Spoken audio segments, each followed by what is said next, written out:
कबीर परमेश्वर की आंखों देखी महिमा, कबीर सागर के अंदर कलम तोड़ लिख रखी है। आदरणीय मलुकदास साहिब जी को मिले, आदरणीय नानक साहिब जी को बेई नदी पर, वर्तमान में पश्चिमी पाकिस्तान के अंदर बेई नदी है, सुल्तानपुर शहर के साथ से बह रही है। सुल्तानपुर शहर में नानक साहिब जी सुल्तानपुर के नवाब के यहाँ मोदी खाने में नौकरी किया करते थे। प्रतिदिन उस बेई नदी पर स्नान करने जाते थे। वह परमात्मा 2 बार मिले उनको। दूसरी बार उनको जो मिले तो नदी में डुबकी लगवाई, उनको अंतर ध्यान करवाया, सचखंड लेकर गए। वहां के व्यक्तियों ने नानक जी को दरिया में डूबा जान लिया। वहां खोज शुरू होगी डाउन स्ट्रीम में, परमात्मा ले गए अप स्ट्रीम में। वहां उनके शरीर को सुरक्षित रख दिया, सतलोक में लेके सचखंड के अंदर लेके गए उस आत्मा को, और तीसरे दिन वापस छोड़ा। तीसरे दिन नानक साहिब जी फिर वहीं दिखाई दिए, शरीर में आगे वापस। उसके बाद नौकरी त्याग और बनारस में पहुंचे उस मालिक के दर्शनार्थ। वहां से सतनाम प्राप्त किया, वाहे गुरु सतनो वाहे गुरु, वाह गुरु वाह गुरु। बड़ी वाह करी उस देख के सतलोक की नजारे को, और वही परमात्मा बनारस में जुलाहे रूप में देखा। गुरु ग्रंथ साहिब के अंदर ये वाणी लिखी है नानक साहिब की, फाई सूरत मुलुक की वेश ए ठगवाड़ा ठगी, देश खरा सियाणा बहुता बार ये धानक रूप रहा करता, नीच दास परदेसी मेरा छिनावे छिन जावे, ताकि संगत नानक रहंदा कैसे मोड़ा पावे। उसके बाद आदरणीय दादू साहिब जी को परमात्मा मिले। 7-8 वर्ष के थे दादू साहिब जी, बालक थे। उनके आत्मा को सचखंड लेकर गए। 3 दिन 3 रात तक अचेत पड़े रहे दादू जी का शरीर, सारे हाहाकार मच गई। और तीसरे दिन जब वो जीवित हुए तो वो वाणी बोले जो आंखों देखी थी सचखंड की, जिन मुझको निज नाम दिया सोए सतगुर हमार, दादू दूसरा कोई नहीं कबीर सिरजनहार। उसके बाद आदरणीय गरीबदास साहिब जी गांव सुडानी जिला झज्जर वाले को मिले, हरियाणा वाले को। 10 वर्ष के बालक थे सन 1727 में।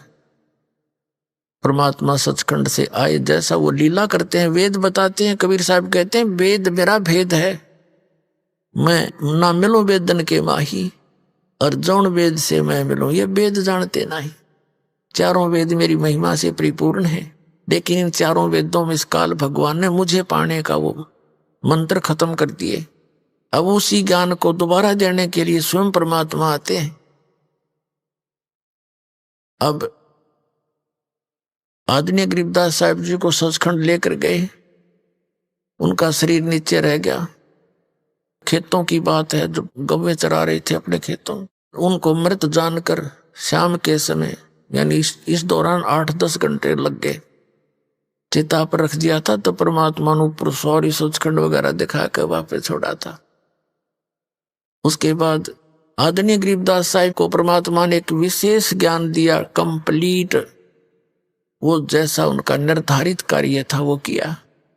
जैसे कबीर सागर के अंदर कबीर वाणी में 136 और 37 पृष्ठ पर लिखा है कि 12वां पंथ का जो प्रवर्तक होगा वो 1774 में उसका जन्म होगा, और वो 12वां पंथ गरीबदास का होगा। उसके माध्यम से मेरी महिमा की वाणी पुनः प्रकट होगी धर्मदास, क्योंकि तब तक कबीर सागर कबीर साहब ने जो दिया था ज्ञान, उसमें कबीर पंथ में घुस कर ये काल के दूत उस ज्ञान का प्रारूप बिगाड़ देंगे। उस ज्ञान को पुनः सुचारू करने के लिए गरीबदास जी को वो पूर्ण ज्ञान दिया।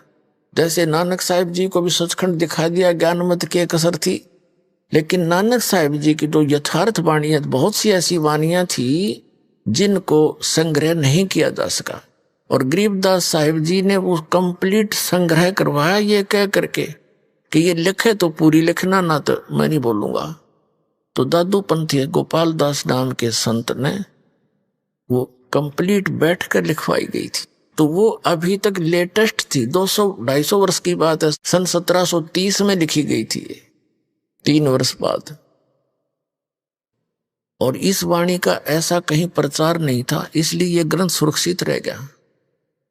और इसमें एक विशेषता थी, क्योंकि गरीबदास पंथ से दास का निकास है, उसमें ये कहा करते थे कि इस वाणी को यदि कोई फेरबदल कर देगा उसकी दुर्गति हो जाएगी। एक संत ने कोशिश की थी, कुछ ऐसी वाणी है इसके अंदर जो मतलब उनको वैसे है तो वो सही, लेकिन जनसाधारण उसको विपरीत अर्थ ले लेता है। तो उस संत ने कोशिश करी कि इससे ये निकाल दूं, तो उसको अधरंग मार गया और उसने अपनी अक्षमा याचना की, वो वाणी दोबारा लिखी एज इट इज। तब वो राहत मिली उसको 90%, कुछ फिर भी उसको सजा मिली। तो उसके बाद पूरे गरीबदास के पंथ में जितने भी महंत संत हैं सब इस चीज से डरते हैं कि मात्रा भी गलत ना कर दियो इसकी वाणी का।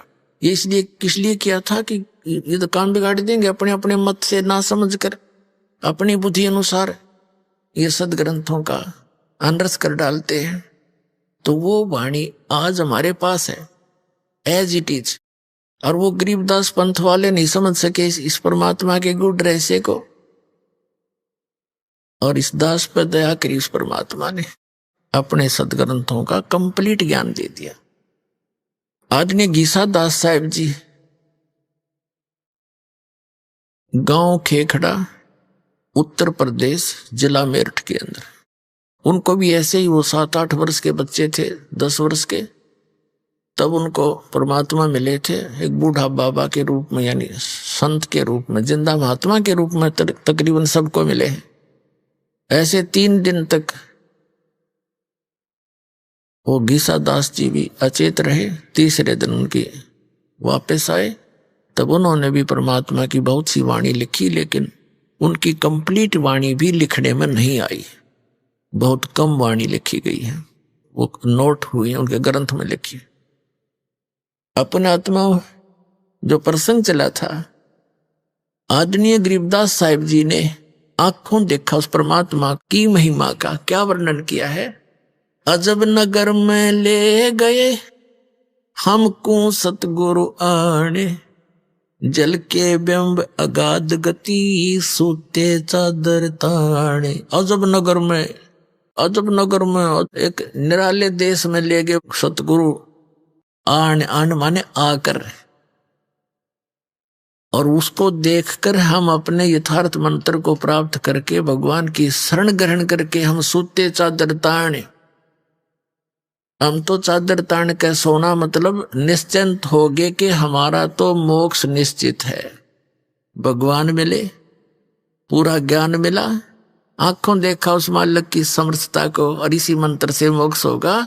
तो कहते हैं हम तो सूते चादर तान, जैसे कहावत है अपनी देसी हमारे यहाँ हरियाणा में कि भाई तू आज कैसे चादर तान के सो गया, कोई काम को अंत नहीं, चिंता नहीं तुझे काम की, चादर तान कर सोना यानी निश्चिंत हो जाना।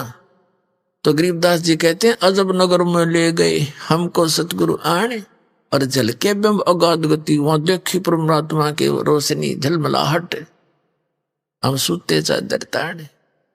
हम सुल्तानी नानक तारे दादू को उपदेश दिया, जात जुलाहा भेद न पाया वो काशी माहे कबीर हुआ। अब क्या बताते हैं गरीबदास जी, कहते हैं सतगुरु शरणा आके, और धर्मराज डर कैसा, कबीर परमात्मा की शरण में पूरे संत के माध्यम से, ये नकलियां के नहीं। फिर कहते हैं धर्मराज का भी डर कैसा।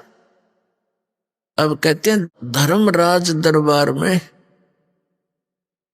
इस काल के एक ब्रह्मांड के अंदर एक चीफ जस्टिस है जिसको धर्मराज बोलते हैं, धर्मराय कहते हैं, और वो सबका अकाउंट रखता है। जैसा जिसका कर्म है वो एज इट इज वहां उसके ऑफिस में अपने आप कंप्यूटर में यहां से फैक्स हो जाता, सबके डेली की जो रिपोर्ट है पूरे दिन रात की, और फिर वो सबका अकाउंट रखता है, उसके अनुसार उसको ऑटोमेटिक सिस्टम है उनके पास, और जो जैसा कर्म है उसको उसी अनुसार आगे उसके संस्कार में अपने आप चला जाता है। अब हमारे अंतःकरण में एक चित्र गुप्त है। गुप्त यानी हम नहीं देख सकते। एक ऐसा कैमरा लगा रखा भगवान ने, जो हमारी सब क्रियाएं जो हम सोचते हैं करते हैं, उन सब कर्मों को एक तो यहाँ रिकॉर्ड होता है अंदर, और एक कॉपी धर्मराज के दरबार में डेली फैक्स हो जाती है, इंटरनेट पे समझ लो ऐसे डल जाती है अपने आप। अब परमात्मा के विधान को समझने के लिए साइंस ने बहुत आसान कर दिया हमारा काम। न तो कति न दच्चो यह बात अब सारी समझ में आवे है, बुद्धिमान व्यक्ति हो गए। तो कहते हैं कबीर परमात्मा जब मुझे लेकर गए, आदरणीय गरीबदास साहिब जी कहते हैं कि परमेश्वर परम अक्षर ब्रह्म कबीर जी मुझे साथ लेकर जब गए, तो यहाँ के उस चीफ जस्टिस के सामने, पहले तो ब्रह्मा विष्णु महेश के लोक में गए, तो जहां भी परमात्मा जाते थे तो सभी खड़े होकर उनका सत्कार करते थे। हम बैरागी ब्रह्म पद सन्यासी महादेव, सो हम मंत्र दिया शिव जी को, वो करे हमारी सेव। कबीर परमात्मा कहते हैं कि हम विष्णु जी को भी हमने पहला मंत्र दिया था, उनको इन पांचों में से एक मंत्र दिया था, हरियम नाम दिया था, वो शेष बने थे, क्योंकि सभी आत्मा उस परमात्मा की है। सबसे पहले कबीर परमात्मा ब्रह्मा जी को मिले थे। अग्नि ऋषि नाम अपना रखा था, दाता ने बताया था कि मैं अग्नि ऋषि हूं।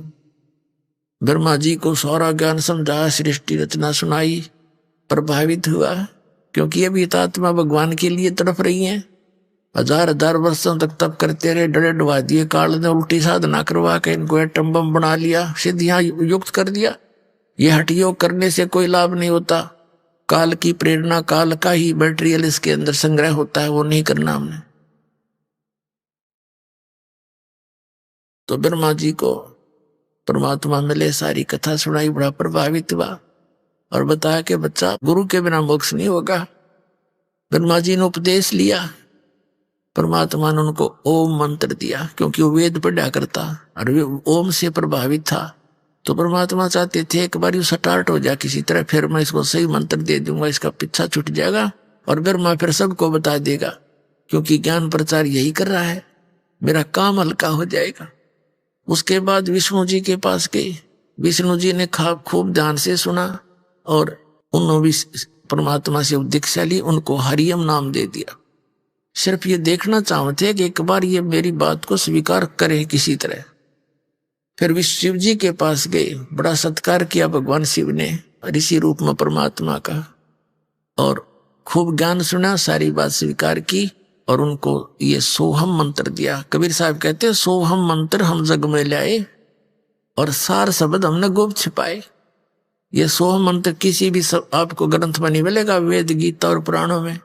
परमात्मा कहते हैं सोहम शब्द हम जग में लाए और सार शब्द वो तो अभी किसी को बताऊंगा नहीं, अब समय आया था वो बताने का। अब दास ने सबको देने लगे, तो अधिकारी होते जाएंगे, उनको सार शब्द देते जाएंगे।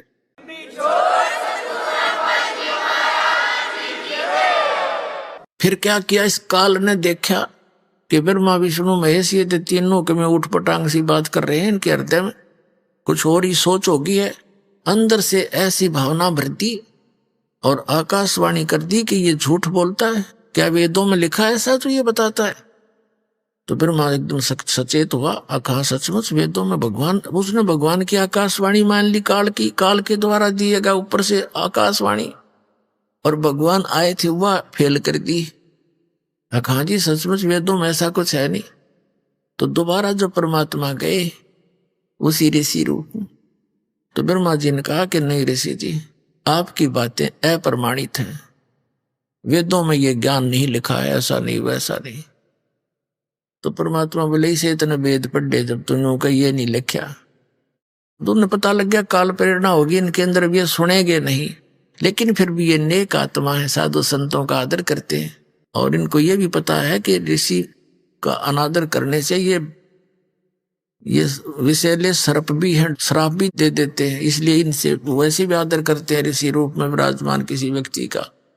जैसे भगवान विष्णु जी को नारद जी ने श्राप दे दिया, उस श्राप के कारण और श्री राम रूप में जन्म होया, सारा जीवन बिरान माटी हुई, पत्नी कहीं, आप कहीं, बच्चे कहीं, उसके शराब से ही वो कष्ट उठाया।